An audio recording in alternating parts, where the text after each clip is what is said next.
அந்த வானத்தை போல மனம் படைச்ச மன்னவனே, பன்னி துளிய போல குணம் படைச்ச தென்னவனே,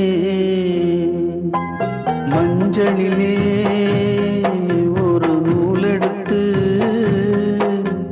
விண்ணுக்கும் மண்ணுக்கும் சம்பந்தம் உண்டுன்னு சொன்னது யாரு?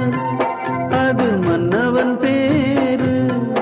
அந்த வானத்தை போல மனம் படைச்ச